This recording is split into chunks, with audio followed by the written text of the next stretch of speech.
Hey, guys. All right, so coming at you with another new Devo. This one is called Be Humble or You'll Stumble. So when we think about stumbling, think about getting tripped up, right? So the definition of stumble is to trip, to fall, or to lose your balance. And I think sometimes in our Christian life, that can totally happen to us, right? Before we know it, like we just feel like our feet are pulled out from underneath us, and before we know it, the enemy he's been such a punk, and he's land blasted us with attacks. And so we may fall, we may stumble, and we're just in a hot mess. Like we are driving the hot mess express, right? I know that I'm speaking from experience on that. And so a way that we can all just maybe hopefully grow together so that we stay humble, so that we don't stumble. We're going to jump into the word. So what I want you to do is write down this. Luke chapter 14, verse 11. Luke 14:11. Go back and look these up before we have our Devo time tonight. That verse does say, "For all those who exalt themselves will be humbled, and those who humble themselves will be exalted." Another verse for you is Ephesians chapter 4, verse 2. Ephesians 4:2. Ephesians 4:2. Be completely humble and gentle. Be patient, bearing with one another in love. I got my love shirt on today. But y'all, I mean, straight up, that's all part of being a Christian, right? Being a believer is that we have the honor of loving others and letting them see, like, what exactly is different in her, like, or him if a fella's watching this video. But like, what is different? What makes us do the things that we do? Why do we respond in ways that we do? How do we stay humble? You know, the enemy wants us to stumble, and so we stay in his word, right? That's how we know, because we know that humility really does bring harmony. And so you think about that. So that's a good little write down for you. Humility brings harmony.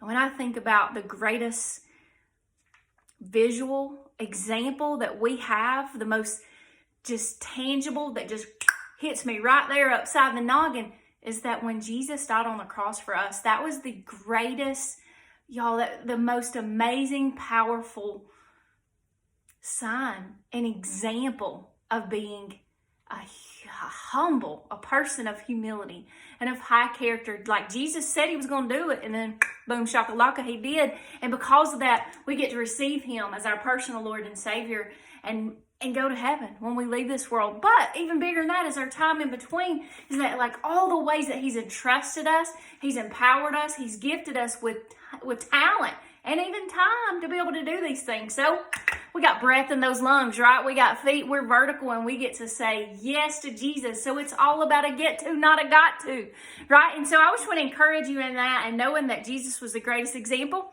in being humble, because his humility really has brought us unity and hope and the gift of salvation. And is there anything better? Like, no, right?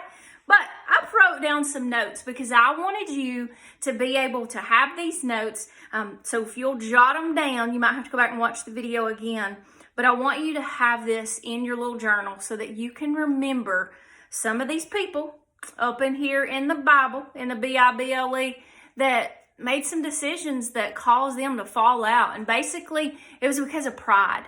You know, and pride is the exact opposite of being humble, right? And so pride causes things that, bring us out from walking in obedience, right?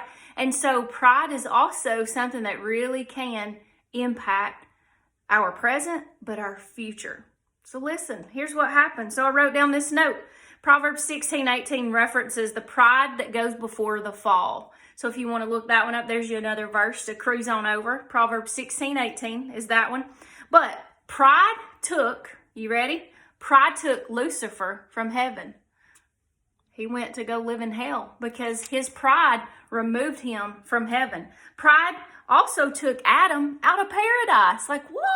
Whenever the Bible all sets it up in Genesis, it looks like paradise. Hey, it's not like the bachelor paradise that we see on the beach of Mexico. Like, that's a little questionable, isn't it? No, paradise was the Garden of Eden, but Adam's pride took him away from that paradise with the Father. Pride took Saul out of the kingdom. Our boy, he got all prideful and got all jealous of David, and then before you know it, he was removed. You know, he had to leave from being king. So, but the redemption is good because God, in all his humbleness, let Saul become Paul, and then do great things for the kingdom. So God is so good. I mean, he rescues, restores, and redeems us so mightily. But pride also took Nebuchadnezzar. Remember our homeboy? Remember Shadrach, Meshach, and Abednego and that story? But Nebuchadnezzar out of the Babylonian society. Pride took old brother boy Haman. Right? Haman was a high official in the Persian court. That was in the story of Esther. So if you don't know that, you might want to click right on over and read that. But pride took Haman out of his big, mighty position because, y'all, he got a little too big for his britches, right? He wanted to take old brother Mordecai out, which was Esther's beloved uncle who had raised her because she was an orphan child. And so, and then the story, and then she went from orphan to queen, and we'll talk about Esther on another video. But right now, Haman, boom, he's gone. Pride then changed angels into demons. Have you ever thought about that? Like angels into demons. So those demons, like that are in hell now, they started out as holy angels, and like, what? They got all tore up from the floor up, and Lucifer poisoned their brain, and so now they live with him in the terrible, awful place of hell. But pride can also change friends into enemies. Like, we probably all have experienced that a time or two in our life, haven't we? Pride is also, I put this down, pride is like a cancer in our souls. You think, man, that's kind of like, kind of a little bit harsh. But when you stop and you think about that, if you let pride creep in and you let it get in your mind and even in your heart, and it goes untreated, y'all, it can be so life stealing. It's like the thief that comes in the night. And so I just want to encourage us all to stay mindful of what we're allowing to come in, steal, kill, and destroy our joy, right? We've talked about being more than conquerors and the power of our mind and our heart and trusting in the Lord with all of our heart. Because, you know, if we don't stay humble, then pride's going to creep on in. And then what's our story that somebody could say down the road? They're going to say, whoo, she lived a legacy of love. Or we're like, nope, she let the enemy get all tore up from the floor up in her heart, in her mind, and that she didn't stay humble. But if we stay humble, humility is putting others before ourselves. And so whenever we care about the well-being of others, that's a game changer. And so what I want to leave with you is this verse, Micah 6:8. I'm going to cue this on. And I know it's cheesy, but I'm going to kick it back to any of y'all ever do Veggie Tales whenever you were growing up? And so I think I have to say I don't own the rights to this music, but I want to play this. Maybe you can hear it. But it's over Micah 6:8, and it talks about how we can live for the Lord. So go and listen to that video too. But the Lord requires us to act justly, love mercy, and walk humbly with our God. Micah 6:8 is your next verse. Write down. I don't know if homegirl's ever going to get to that part, but here we go.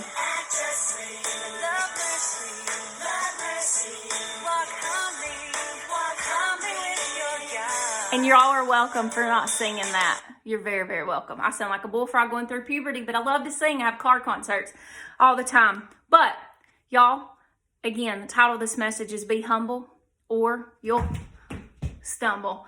And I know that's cheesy, but maybe it's something that will just remind you, like, gotta stay humble. So then that way we can help to bring others to Christ, which is the unity in the kingdom. And that's why we're still here on this earth, is to act justly, love mercy, and to let others to know how to walk humbly. So can we walk humbly together? Let's talk about it in our Monday and Mandy tonight. So I will see you guys hopefully around 7:30ish, and I'll drop that in our social media link. You'll have the info on how to get logged in. So anyway, hope you have a blessed rest of the day. Remember, pray it up, y'all, because prayer changes things. Speak what you seek until you see what you said.